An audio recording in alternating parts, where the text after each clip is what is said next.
Hi అండి, అందరికీ నమస్కారం. వీడు మళ్ళీ వచ్చాడు. ఈరోజు మీ ముందుకి ఒక వండర్ఫుల్ పర్సనాలిటీని తీసుకొచ్చాను.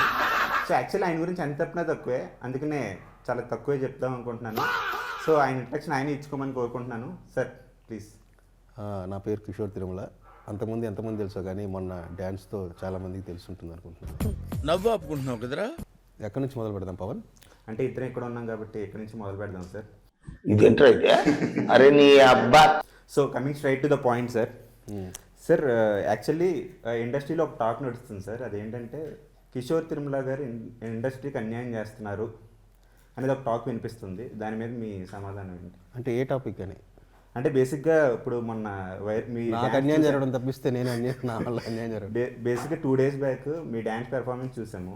అలాగే సినిమాలో మీరు ఒక సాంగ్ కొరియోగ్రాఫ్ చేశారు. అవును. అలాగే రీసెంట్గా మిరాయిలో ఆర్టిస్ట్గా కూడా మంచి పెర్ఫార్మెన్స్ ఇచ్చారు.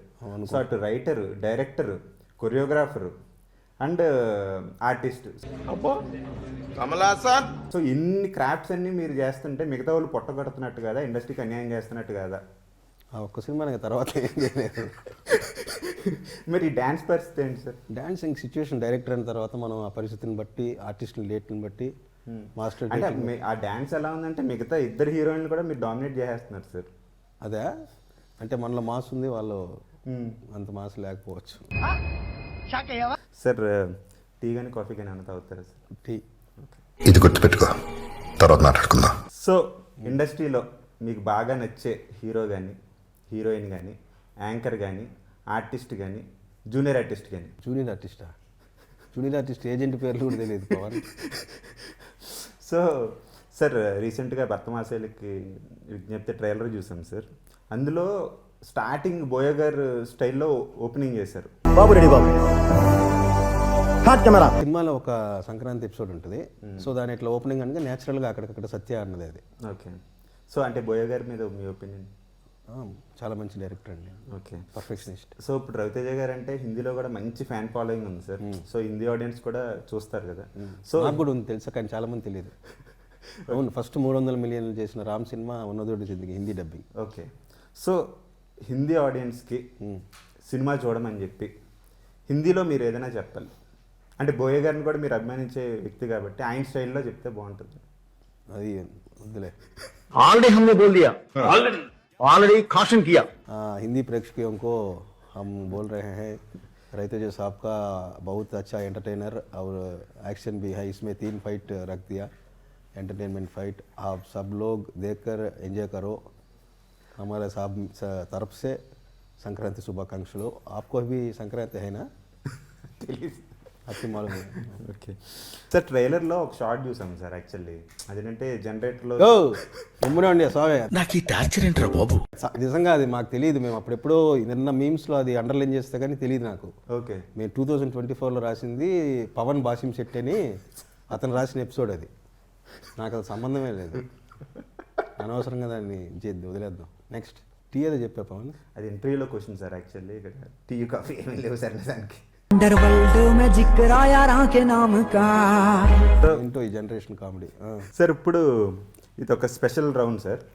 ఇందులో ఏంటంటే నేను ఆన్సర్ చెప్తాను, నేను క్వశ్చన్ చెప్పాలా? మీరు క్వశ్చన్ చెప్పారా? పిక్చర్ల గురించి వెంటనే కానీ లైవ్ లో ఇదే చూడటం. క్వశ్చన్కే ఆన్సర్ చెప్పడం రాదు. సరే చెప్పు. సో నేను ఆన్సర్ అంటే కిషోర్ తిరుమల గారు ఆన్సర్ అది.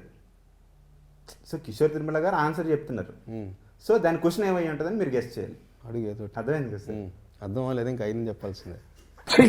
ఏం టార్చర్. ₹1,00,00,000 ఇచ్చినా ఆ పని చేయను అనేది ఆన్సర్ అయితే, కిషోర్ తిరుమల గారు ఆన్సర్ అయితే క్వశ్చన్ ఏమై ఉండొచ్చు? సెట్కి లేట్గా రాను. ఓకే. ఇంకేదని చెప్పేదా? ₹1,00,00,000 చాలా ఉన్నాయి, చెప్తే మొత్తం ఇదే పొద్ది. ఒకటి చెప్పండి సార్. డింపుల్ మీద ఆశిక అంటేనే నాకు ఎక్కువ ఇష్టం అనేది కిషోర్ గారు ఆన్సర్ అయితే దాని క్వశ్చన్ ఏమై ఉండొచ్చు? ఇద్దరు హీరోయిన్లో మీకు ఎవరు ఎక్కువ ఇష్టం అండి? ఎవరు బాగా పర్ఫార్మ్ చేశారంటే ఆశిక అంటే ఎక్కువ ఇష్టం అంటున్నారు సార్ డైరెక్ట్గా. అవును. డింపుల్ గారు సార్ అంటే ఆవిడ కూడా చేశారు, కానీ తిను ఏంటంటే తెలుగు రాదు కదా. సో డైలాగ్స్ అన్ని ప్రాక్టీస్ చేసి, ఈవిడ ఇప్పటిదాకా చేయని క్యారెక్టర్ కాబట్టి ఆవిడ కొంచెం కొత్తగా అనిపిస్తారు. ఇవి ఆల్రెడీ తెలుగు అమ్మాయి చేశారు కదా. ఓకే. ఎలా చెప్పాను రెగ్యులర్ ఇంటర్వ్యూలో లాగా. ఇప్పుడు నేను అడిగే క్వశ్చన్కి రాంగ్ ఆన్సర్ చెప్పాలి సార్. సో భర్తమాసలికి విజ్ఞప్తి, 2 అమ్మాయిల మధ్య నలిగే ఒక మగాడి కథ. సో ఇది కిషోర్ గారు రియల్ లైఫ్ స్టోరీ అని చెప్పి అంటున్నారు, అవునా కదా సార్? అవును. అంటే అన్నాడు గాని ఆ ఊహ ఎంత బాగుందో. సార్ మరి ఎలా హ్యాండిల్ చేస్తున్నారు సార్? ఏం నువ్వు ఇట్లా చెప్పమంటావు, మళ్ళీ దీని ఏదో కట్ చేసి పెట్టేలా ఉన్నావు. సో ఇప్పుడు పెళ్ళి కాకముందు ఉన్న పరిచయాలు ఇంకా కొనసాగుతున్నాయి. జెన్యూన్ హానెస్ట్ వేలో. స్పెయిన్లో మీరు అమ్మాయిలతో చేసిన రచ్చకి ఏం మాట్లాడుతున్నావురా, నరాలు కట్ అయిపోయింది. పోలీసులు పట్టుకున్నారు అని ప్రొడ్యూసర్ నాతో చేసిన రచ్చకి పట్టుకోకుండా ఉన్నారు అంతే. సార్ రౌండ్ సార్, రౌండేనా? ఏంది ప్రసాద్? స్పెయిన్లో మీరు చేసిన రచ్చకి పోలీస్ స్టేషన్ వరకు నేను అక్కడ పని మీద వెళ్తే రచ్చ ఎందుకు చేస్తాను? సార్ అవునా కదా చెప్పాలి సార్, కాదంటే అయిపోతుంది. కాదు అంటే దాని ఆన్సర్ ఏంటి సార్? అంటే నిజమనా? అంటే రాంగ్ ఆన్సర్, రాంగ్ ఆన్సర్ చెప్పాలి కదా సార్. అవును. సార్ మీరు అంటే ఇప్పుడు చాలామంది డైరెక్టర్స్ స్టేట్మెంట్స్ ఇస్తున్నారు కదా, అదే ఈ సినిమా పక్కాగా మీ నచ్చుద్ది, నచ్చకపోతే పలానా చేస్తానని చెప్పి స్టేట్మెంట్లు ఇస్తున్నారు కదా, అలా మీరు ఇచ్చే స్టేట్మెంట్ ఏంటి? ఇంకో సినిమా జాగ్రత్తగా రాసుకొని చేస్తాను.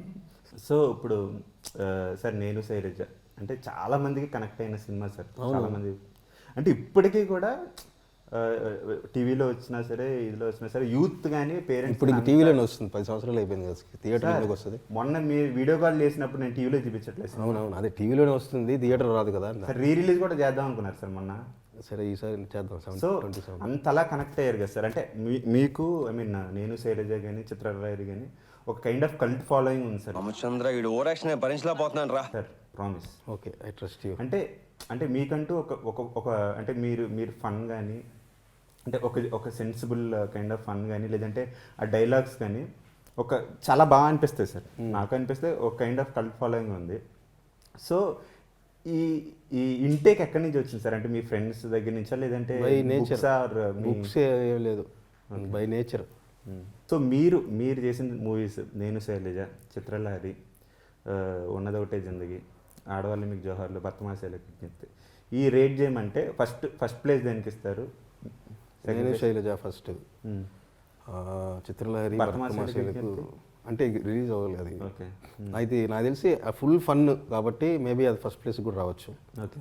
సో నాకు అన్ని రకాలుగా బాగా నచ్చినవి ఇప్పుడు వర్క్ చేసిన దాంట్లో నేను శైలజ, భర్తమాశైలు, చిత్రలహరి, ఉన్నతోటి జిందగీ. ఓకే.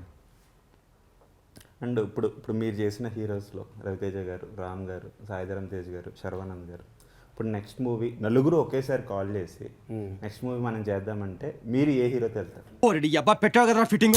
రవితేజ గారితో. సూపర్. ఏంటి సార్ పర్టికులర్ రీజన్ ఏంటి ఆయన అంత కనెక్ట్ అవ్వడం? అంటే బాగా ఎంజాయ్, హ్యాపీగా ఉంది. ఓకే. ఇప్పుడే చేశాం కాబట్టి ఇంకా సక్సెస్ అయితే ఇంకా కొంచెం కాన్ఫిడెన్స్ చాయ్ లెవెల్ పెరుగుతుంది కాబట్టి. ఓకే. సో స్పెయిన్లో మీ వర్కింగ్ ఎక్స్పీరియన్స్ ఎలా అనిపించింది? మీరు నాకంటే కూడా సుధాకర్ చెరుకు గారిని అడిగితే బెటర్గా చెప్తారు. Okay sir. ఎప్పుడు తెల్లగా పవన్, ఇది public interview, that's my personal question sir. నాకు మాత్రం నీకు ఫ్యామిలీస్ ఉంటాయి కదా సార్, మీకు ఫ్యామిలీస్ లేదు సార్. మైకాలకి ఇచ్చేయండి sir. A few moments later. Sir ఎందుకు సార్ అంత ఎమోషనల్ అవుతున్నారు? అంటే సినిమా తాలూకు జర్నీ అయిపోయిందని అంటే పోలియో డ్రాప్స్ సార్. సార్ అయిపోయింది సార్, అందరూ వెళ్ళిపోతున్నారు సార్. వెళ్దాం పద.